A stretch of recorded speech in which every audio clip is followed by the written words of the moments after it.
Bienvenidas y bienvenidos a ¿Qué sentido tiene este dolor? Un podcast para dejar de lado nuestras etiquetas y mostrarnos esencialmente humanos y vulnerables. Les cuento que mi idea inicial con este podcast es poder hacer una vez al mes alguna entrevista con alguna persona que me inspire, especialistas, psicólogos, personas que creemos que pueden aportar muchísimo a la comunidad. Es por eso que hoy se encuentra alguien muy especial con nosotros, quien es la psicóloga Rocío Lanza. Forma parte del equipo de terapia de Psicología Celeste y hoy está acá con nosotros para brindarnos un poquito de su saber. Bueno, hola Cele, hola a esta comunidad que está del otro lado. Estoy muy contenta de estar hoy acá participando, trayendo lugar a esta temática que es tan importante para mí. Así que bueno, feliz y espero poder dar a todos un poquito de este saber en relación a la depresión. Muchas gracias, Rocío. Y muchas gracias a ustedes que están escuchándonos del otro lado y que se coparon tanto con este tema, nos enviaron preguntas, nos mandaron mensajitos de por qué no habíamos podido estar el sábado pasado y debido a un problema técnico no lo pudimos grabar a tiempo, pero hoy estamos acá para hablar de este tema que es muy importante, ya que es una de las causas de discapacidad más importante en este tiempo y según datos de la OMS, para el 2030 se prevé que será una de las primeras dos causas de discapacidad en el mundo, la depresión. Imagínense por qué es tan importante que comencemos a visibilizar sobre esta problemática, que empecemos a trabajar, a tener espacios de promoción y prevención de estos trastornos emocionales. Entonces, antes de avanzar con Rocío y que nos cuente un poco qué es la depresión, cómo la podemos encontrar en el consultorio, me gustaría contarles de que la depresión no es un estado de tristeza, no es estar bajo en un tiempito, estar pasándola mal por una situación específica, por una pérdida, por un duelo. Desde luego que no es un periodo de nuestra vida en el que estamos atravesando algo en concreto y obviamente estamos sintiéndonos tristes porque cursa así nuestra vida, ¿no? Tenemos una pérdida, hay alguna expectativa que no fue como nosotros lo teníamos previsto y por supuesto que tenemos una herida emocional al cual hay que atenderle, darle tiempo y dejarnos sentir esa tristeza. La depresión es algo mucho más importante y desde luego que toda tristeza merece nuestra atención y es súper importante.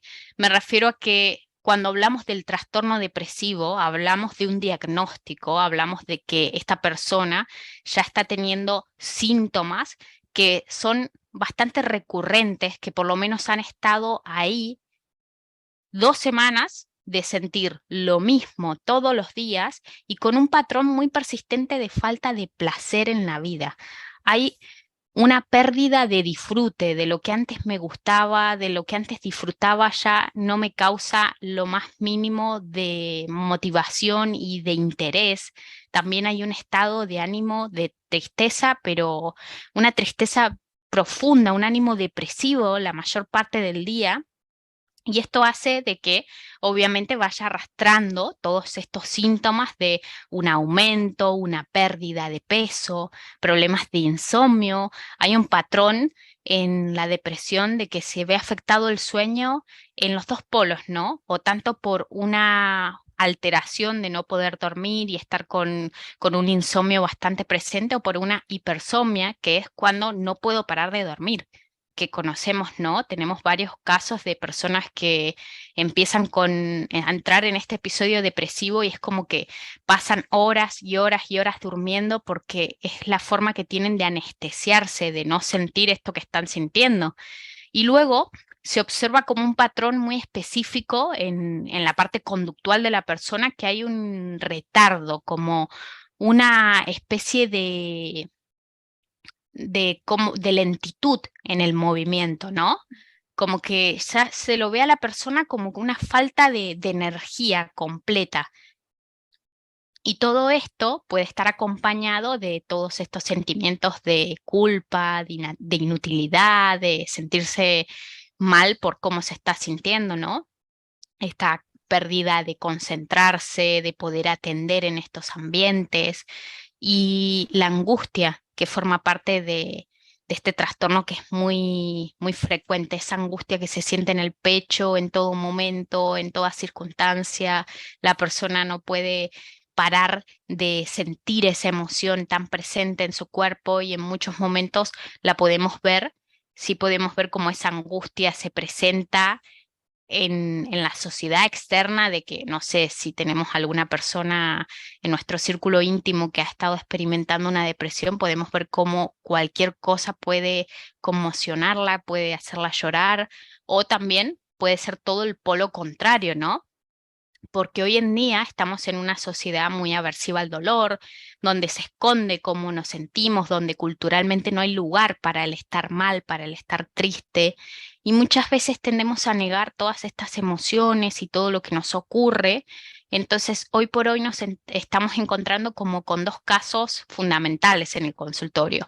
Por un lado, esta depresión que es bien evidente y que viene con estos síntomas y la persona incluso ya hasta se ha dado cuenta que está atravesando un episodio depresivo, pero por el otro lado nos encontramos con estas personas que vienen por otro motivo, que vienen con otra queja, con, como por así decir, otra validación que se han hecho ellos mismos y detrás de todo eso que están sintiendo se esconde una depresión. Esto es como la depresión enmascarada, ¿no, Rocío? Sí, sí, exactamente, Cele.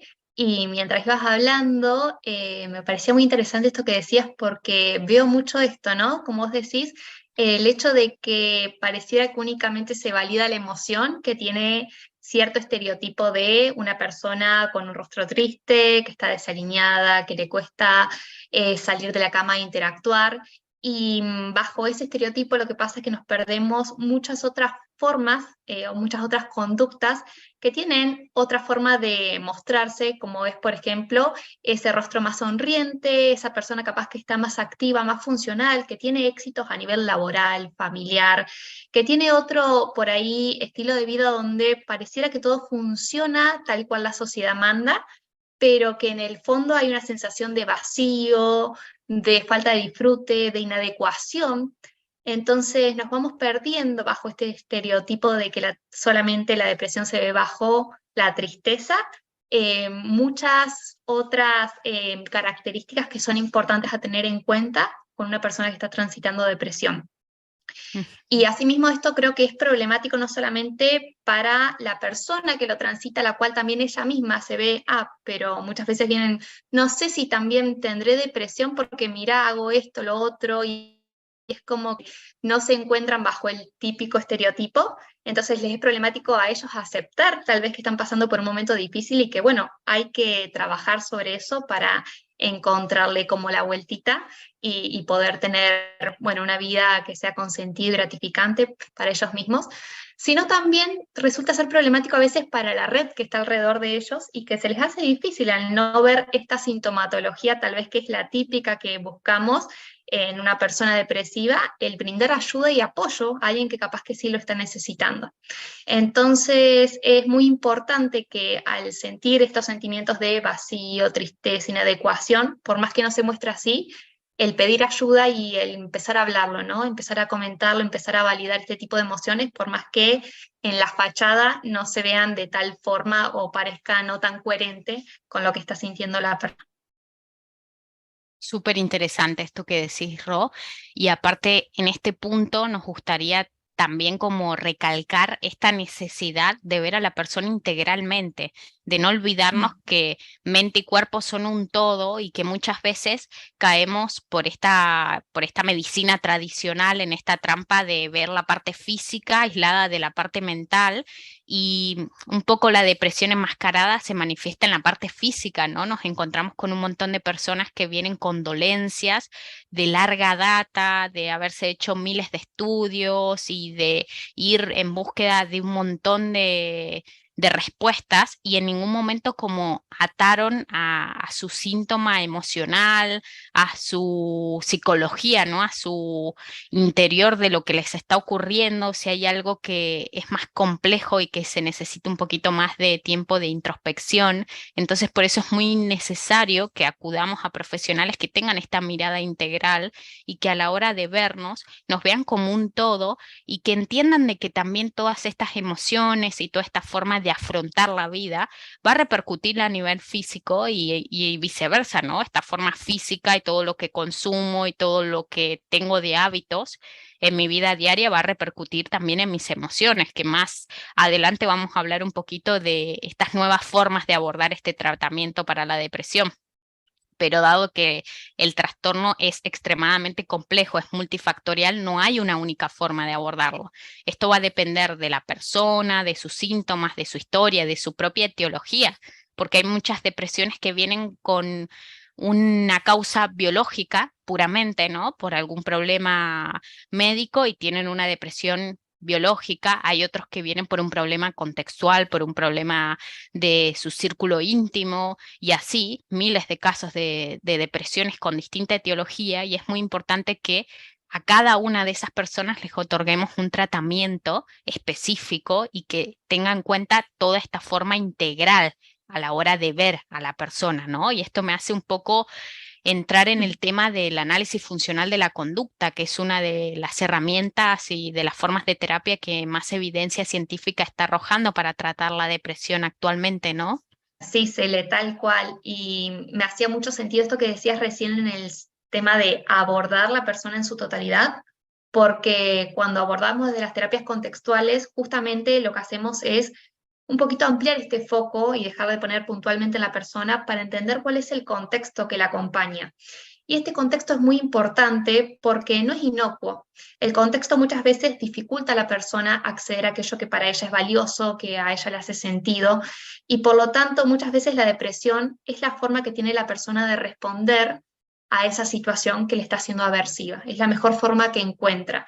Y es una forma que tenemos que empezar poco a poco, me parece, a quitarle como este estigma y esta culpa que se le suele poner a la persona pensando que es solamente cuestión de voluntad, porque en realidad los síntomas no son ni cuestión de voluntad ni es algo que esté bajo el control de la persona, sino que es una forma que la misma encuentra de responder, vuelvo a repetir, a ese contexto que le está siendo aversivo. Hay una metáfora en puntual que me gusta mucho a mí, que explica que si a una flor la vemos empezar a marchitarse, no decimos que es culpa propia de la flor esto, sino que más bien depende del contexto en que está siendo como nutrida. Por ahí le está dando mucho sol, tiene poca agua, no se le está dando los cuidados necesarios. Entonces, no es culpa de la flor el que empieza a marchitarse, sino que entendemos ahí perfectamente que capaz que es un contexto que no está siendo el adecuado para ella. Bueno, lo mismo a veces pasa con las personas. Nos encontramos ante un contexto que no nos permite construir esa vida que queremos. Entonces, las personas comienzan a responder, al igual que esta flor, por ahí comienzan a responder desde la tristeza, con depresión, cada una va a encontrar como su forma funcional de poder responder.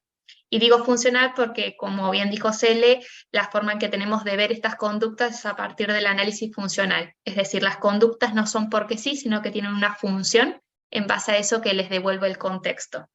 Y esto Ujú. muchas veces además comienza a hacerse un círculo vicioso y de ahí la dificultad de a veces salir de la depresión, porque la depresión tiene bien, como dijo Celia, a veces ciertas conductas que tienen que ver con la inactividad, con, no sé, por ejemplo, que les cueste salir e interactuar, porque esto conlleva un desgaste de energía que no están teniendo en el momento, de alimentarse adecuadamente, de poder conciliar un sueño adecuado.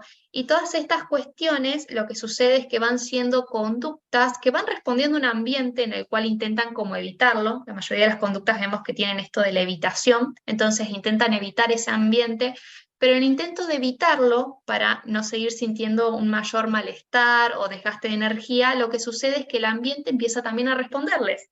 Entonces cada vez tienen menos interacción con las personas, se encuentran dentro de la cama y no pueden lograr esas metas que querían, y comienza esto a volverse algo que genera más malestar, mayor sensación de vacío, de inadecuación, y por lo tanto la respuesta comienza a ser por lo general la misma, alimentando el circuito. Mejor me quedo en la cama, mejor me quedo, no sé, sin ir a trabajar. Bueno, hay diferentes cuestiones, ¿no? Donde aparece la depresión con diferentes características, pero tiene mucho esto de seguir conductas que están por lo general guiadas por sus emociones de tristeza y de inadecuación, de vacío, y no tanto por las metas. Pero Ujú, esto va generando el circuito y va retroalimentando el tema. ujú.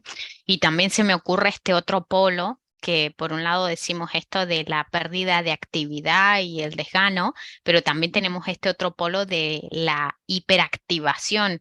Estas Mm, personas que tienen su agenda repleta de actividades y que no tienen ni un huequecito para parar y decir disfruto el momento y hago algo un poquito más relax. No, son esas personas que están como yendo, viniendo, haciendo una cosa, haciendo la otra, porque en cuanto paran es como que ahí nomás empiezan a sentir todo esto que están intentando evitar dentro de su cuerpo y dentro de sus emociones. Entonces no siempre vemos a la depresión con esta máscara de no tengo ganas de hacer nada, sino también puede aparecer con esto de no puedo parar, sé que tengo que parar porque mi cuerpo me lo dice, pero no puedo parar porque si paro, esto que estoy sintiendo y esto que estoy pensando se va a hacer tan fuerte que me mm, asusta, me aterra, ¿no? Y en eso, exacto. un poco como yéndonos a este contexto y llevándolo a un ejemplo que me parece que es muy enriquecedor para que entendamos cómo funciona este análisis contextual a la hora de verlo en un ejemplo concreto. Imaginémonos que estoy en una relación, en un matrimonio muy infeliz porque tengo varias como conductas de la otra persona que están en contra de mi esencia. Hay faltas de respeto, hay humillaciones, hay un montón de situaciones en el contexto en el que me encuentro de esa relación que me están haciendo mucho daño, pero esto no se quiere, este ejemplo como que no es tan lineal ni directo, ¿no? Es simplemente una hipótesis, un ejemplo. Pero imaginémonos que tengo como un mandato social que me dice que no puedo divorciarme porque el divorcio sería completamente un fracaso para mí, para la sociedad, para mi creencia religiosa que me impide divorciarme. Entonces permanezco en ese matrimonio, estoy completamente infeliz y está en contra de mi esencia. Entonces, ¿qué es lo que sucede? Ese contexto me está enfermando y a raíz de eso empiezo a desarrollar esta depresión, ¿no? Como una forma de denunciar esto que me pasa, de volverlo visible, pero como separarme o divorciarme va a ser tan escandaloso, la depresión es mi forma de decirle al mundo que estoy descontenta con esta situación. Entonces, en una terapia sería bueno que hiciéramos un poquito más de análisis, de introspección y entendiéramos qué es lo que pasa, ¿no? En ese matrimonio, en esos mandatos sociales, en esas creencias tan rígidas, empezar a trabajar en conductas saludables, conductas alternativas, hacer como una especie de equipo con esa persona para que recupere su confianza, para que recupere también su accionar, ¿no? Sus conductas de autocuidado, Mm, de conductas potenciadoras de salud, que tenga ese espacio para que pueda atender esas emociones de forma funcional en su vida, que la tristeza no la paralice y que la deje completamente inhabilitada en la vida, porque es la única forma que tiene para demostrar su descontento. ¿No? Se me ocurre ese ejemplo, como muchos que pueden haber, pero me parece que esto es algo que sucede bastante frecuente en la terapia, ¿no? sí, sí, y me encanta porque significa salir un poco de ese piloto automático, a veces con el que venimos, y que tanto oculta de fondo. Y también, por otro lado, encontrar bajo ese dolor cómo lo transformamos para que haga sentido, para que de repente empiece a construir una vida que tenga un para qué importante, ¿no? Ujú, Algo que del otro lado me signifique. Entonces, agarrar ese dolor, no lo vamos a intentar eliminar, ocultar, meter bajo la alfombra, sino justamente sacarlo y ver qué me trae, qué me tiene para decir, para que haya un para qué que tenga sentido en eso que quiero construir a partir de esto que me pasó. ujú. Me encanta ese aporte porque un poco varios episodios del podcast van a esto. ¿Qué sentido tiene este dolor? ¿Cómo voy a enfrentarme al sentir? ¿Cómo puedo aprender de ello, ¿no? Sé que hay muchas personas que son reacias a ver la depresión como una experiencia y como de algo que pueden aprender y es súper válido porque se sufre mucho, es algo que va muy, muy de a poquito y que su pronóstico también es lento, no se da de un día para el otro. Ojalá tuviéramos como esa píldora mágica de hacer sentir a las personas rápidamente bien y que no pasen por esta situación, pero como es un problema tan multifactorial, hay que encontrar cuál es el factor que está influyendo en esa persona y para eso tenemos que dedicarle un buen tiempo, tenemos que ser pacientes y tratar de confiar, aferrarnos a lo que nos dé más fe, si es Dios, que es Dios, si es cualquier religión también, a tu religión, a lo que sea que te dé esa fuerza y esa motivación para que puedas seguir apostando a la vida y para que puedas seguir encontrando esas respuestas que son solamente de tu interior y que nadie más que vos las puedes encontrar.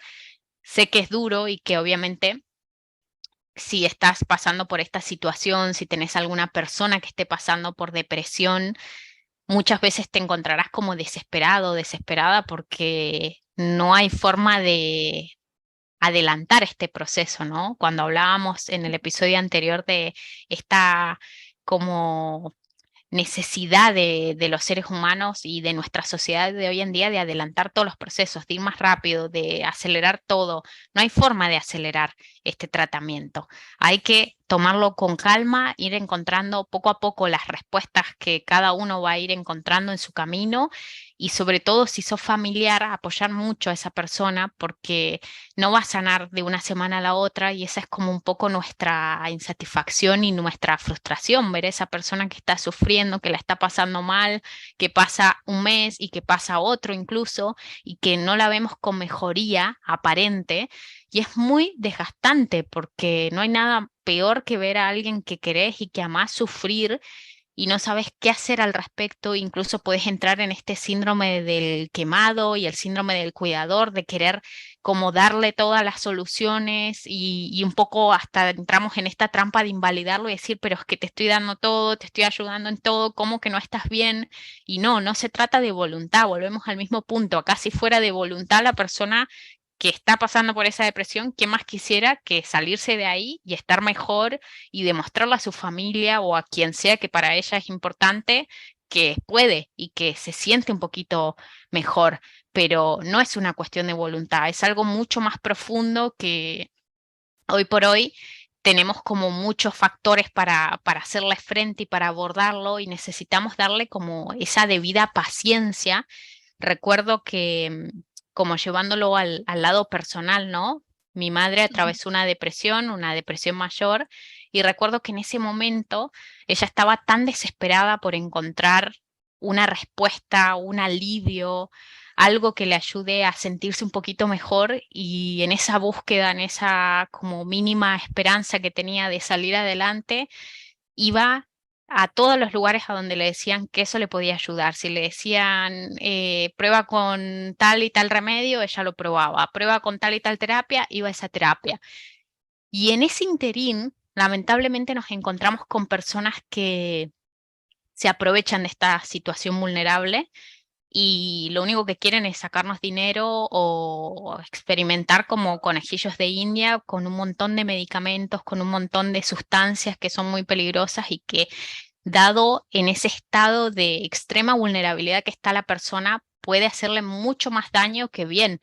Puede ser una intervención sumamente negligente. Entonces, aquí me gustaría que nos compartas, Rocío, si es necesario que la depresión se lleve a través de un tratamiento farmacológico necesariamente, si no, y cómo tomar estos recaudos para no caer en esta sobremedicación que muchas veces pasa, ¿no? En estos trastornos. Sí, sí.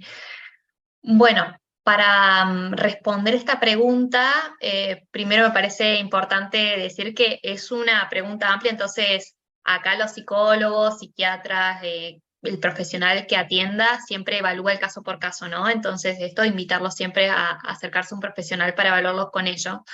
Pero más allá de esta respuesta por ahí un poco generalizable que se puede dar, cuando hablamos de la depresión, cuando hacemos una evaluación tenemos en cuenta varios factores, porque como dijo Cele, es algo multicausal. Y entre esto entendemos que hay veces que hay un factor genético, ¿no? Hay antecedentes genéticos, hay una depresión que por ahí es de larga data, o la persona viene a sesión después de habernos comentado que también tuvo varias recaídas en cuanto a la depresión. Entonces, teniendo en cuenta esto, puede que lleguemos a considerar la farmacología como una forma de acompañar la psicoterapia. Recordemos que en la depresión hay ciertas alteraciones al nivel neuroquímico y esto tiene su correlato en cómo nos sentimos, pensamos, nuestras conductas. Entonces, salir de la depresión es por eso que no es solamente una cuestión de voluntad. Hay cuestiones que nos sobrepasan y que no están bajo nuestra voluntad y que hay veces que una medicación puede ayudar a esto. Ahora, dicho esto, también tenemos que tener en cuenta la evidencia científica, la cual ha mostrado que si bien la biología describe un poco esta situación de la depresión a partir de esos cambios que se generan a nivel neuroquímico, no ha explicado aún que esta sea la causa de la depresión. Por lo tanto, no es que apuntando a la medicación vamos a ir y solucionar el problema. Es uno de los factores más que puede ayudarnos, ¿no?, a resolver este acertijo, por así decirlo.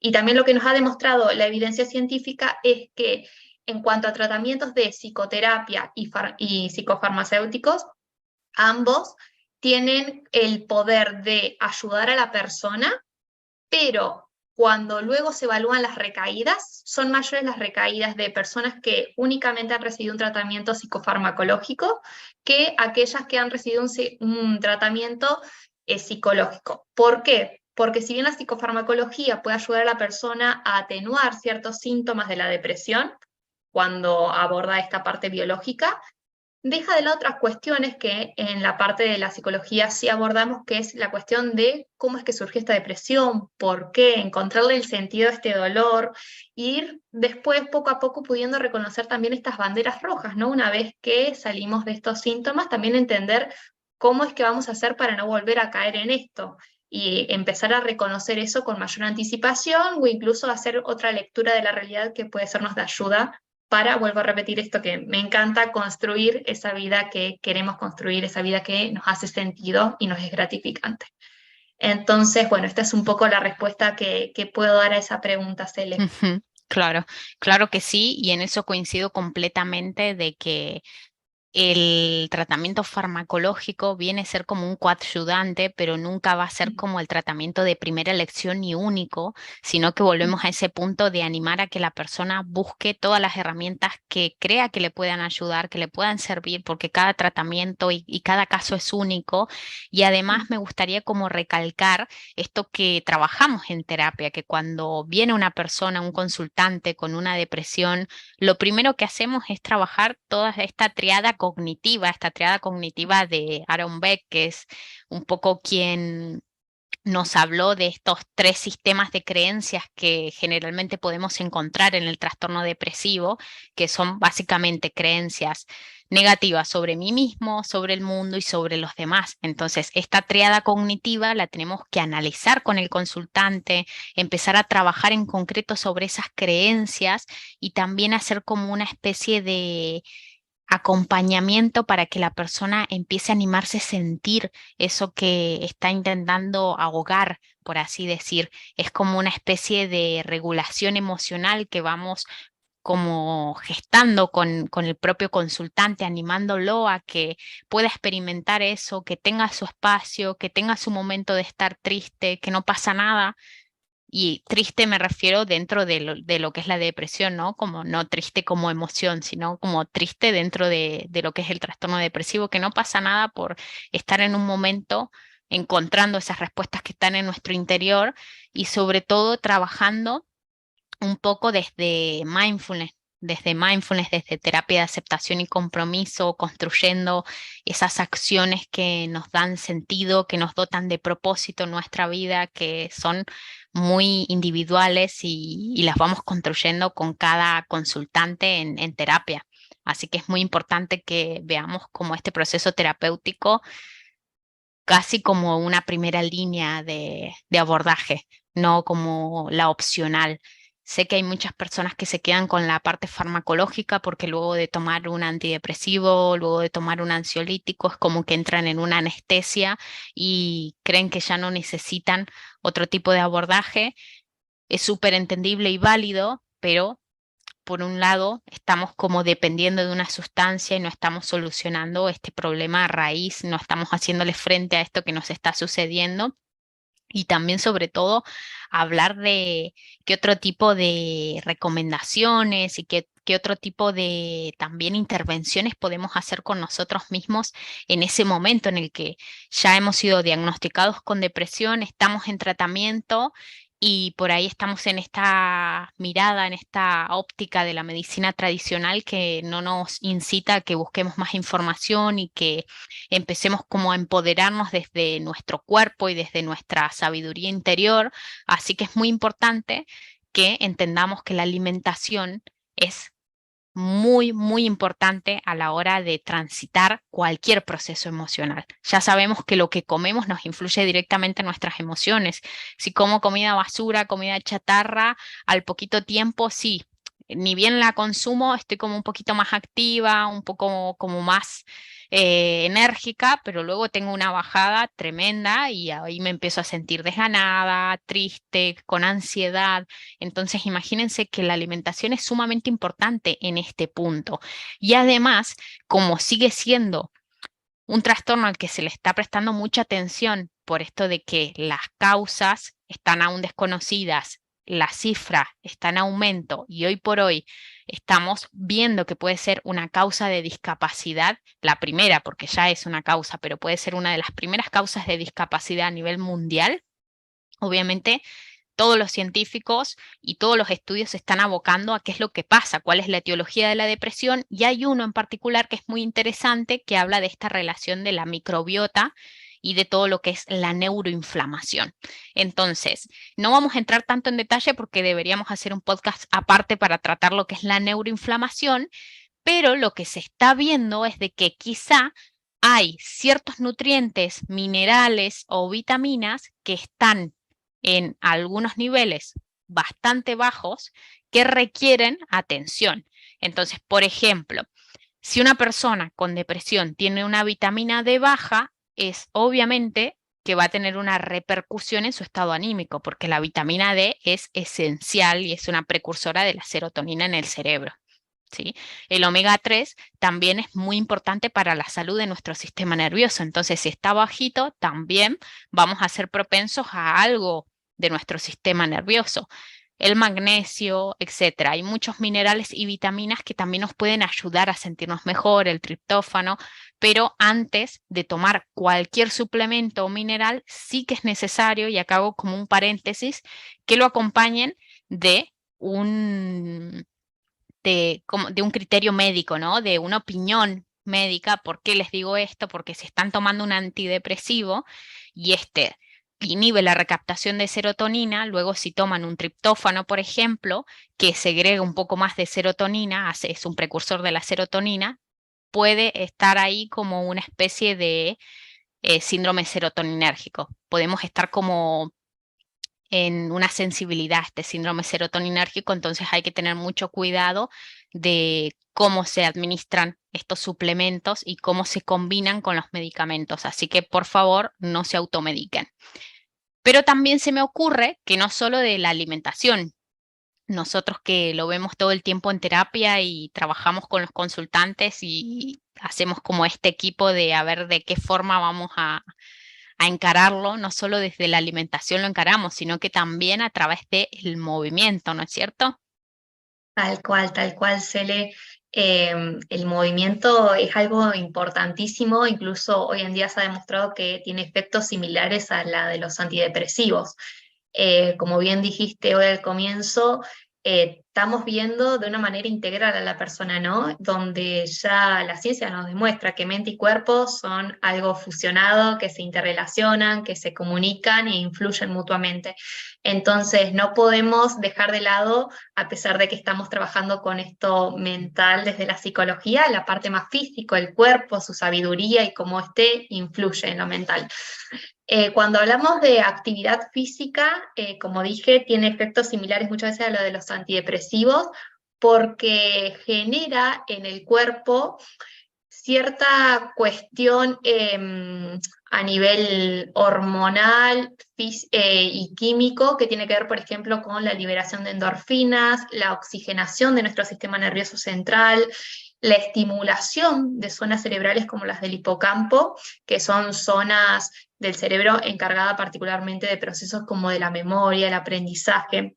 Y todo esto, obviamente, como correlato, aumenta nuestra sensación de autoeficacia, bienestar, nos favorece la conciencia corporal. Incluso también se ha visto que favorece lo que es la capacidad de afrontar al estrés.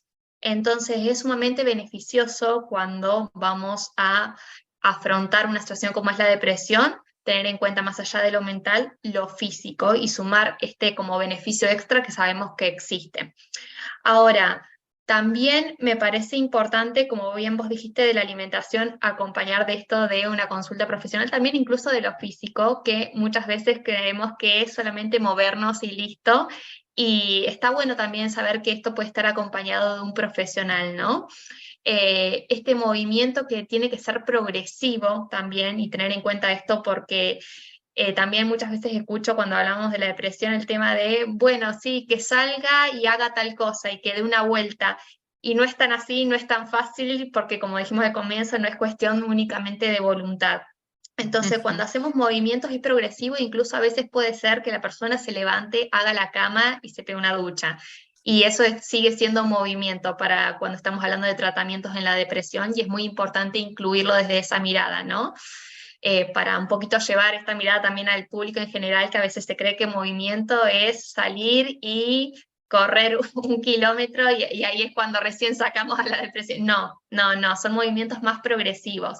Yo les digo incluso, pónganse música, se me ponen a bailar en casa, saquen a pasear al perro, lo que sea chiquitito, pero que ponga el movimiento al cuerpo. Y esto me parece también algo grandioso porque no necesita ni de ninguna prescripción. Desde el minuto cero en que tomamos la decisión de ponernos en movimiento, podemos ya comenzar con este beneficio. Beneficio que se ha demostrado que tiene garantías cuando principalmente se hace de manera regular, con una intensidad moderada va a depender de cada persona, ¿sí? Así que a tener en cuenta esto también, y también puntualmente se ha demostrado mucho que cuando se lleva al aire libre, por todos estos beneficios que tiene la naturaleza, al conectar con el ritmo, ¿sí? Natural y demás. Ujú. Entonces sí, sí, sí, es un punto Perfecto. importante.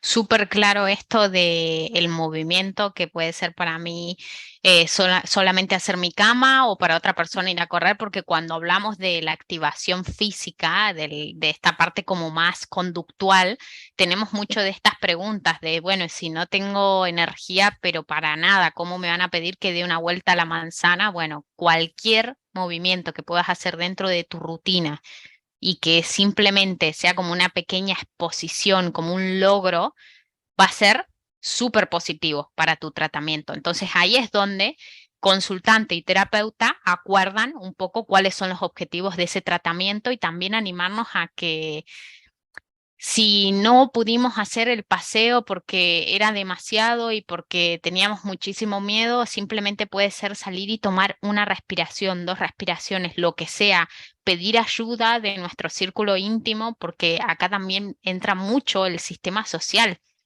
nuestro apoyo familiar y nuestros amigos o quien sea que tomemos como familia. Es muy importante que nos apoyemos en ellos y que le pidamos ayuda y que estén para nosotros, que nos brinden ese empuje, esa motivación de, bueno, tú puedes y vamos a hacer esto.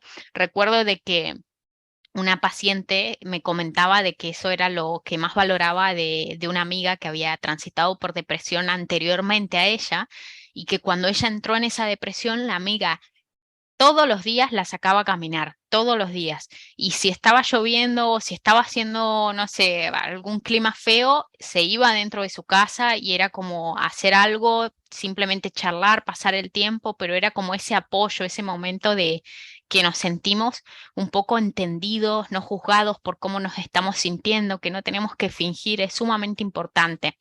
Entonces, como para ir cerrando el tema, quiero comentarte que si ya estás haciendo todo esto, si estás en tratamiento psicológico, farmacológico, si estás ocupándote de tu actividad física y aún así sentís que todavía no estás bien, date tu tiempo, sé paciente, sé que es difícil, nuestro objetivo del episodio de hoy es llevar este mensaje de esperanza de que sí se puede, que lo hemos visto con un montón de personas que con un poquito más de tiempo y de qué hacemos con ese tiempo, sobre todo, podemos salir de esto y que sé que es difícil el camino, pero luego vas a encontrar esa vida valiosa, esa vida hacia dónde dirigirte y con ese propósito que te va a devolver la motivación y de la esperanza también. Y si sos familiar o ser querido de una persona que está transitando depresión, también te abrazamos y te mandamos mucho ánimo. Es muy difícil ver a nuestro ser querido sufriendo y verlo pasando mal. Entendemos de que quieras lo mejor para esa persona y también sería bueno que busques tu espacio si te está afectando, si estás viendo que de alguna forma esto se escapa de tus manos y quisieras acompañarlo de una mejor manera, puedes buscar ese apoyo y ese acompañamiento, esa escucha y esa validación que estás necesitando como persona que está acompañando a una persona que está sufriendo. Hasta Tal aquí un cual. poco, no sé si quisieras decir como unas últimas acotaciones, Ro. Sí, agradecer y no quiero repetir mucho más porque lo dijiste perfectamente, Cele. Un abrazo muy grande a aquellas personas que estén transitando por una depresión y a quienes estén acompañando. Brindar un espacio seguro donde se confíe en el proceso, donde se le dé lugar sobre todo, es muy importante. Así que bueno, un abrazo muy grande para todos los que estén del otro lado y gracias a vos, Cele, por permitirme formar parte de este espacio. Me encantó y bueno, espero que disfruten mucho de lo que hablamos hoy. Muchísimas gracias, Ro, por haberte brindado, habernos compartido un poco de cómo lo abordas en el consultorio y también por este espacio en el que nos mostramos un poco más vulnerables y abrimos nuestro sentir como personas que quizá en algún momento de nuestra vida nos toque atravesar una depresión o hemos acompañado a alguien que atravesó una depresión y también animarte que si esta información te hizo sentido y si deseas que te acompañemos en tu proceso terapéutico en nuestro Instagram o en nuestra web de psicología.celeste podrás encontrar toda la información referida a la terapia online donde podremos acompañarte. Muchísimas gracias por estar otro sábado con nosotras, así que te espero el próximo sábado, que tengas un día muy bonito y consciente y gracias por estar acá.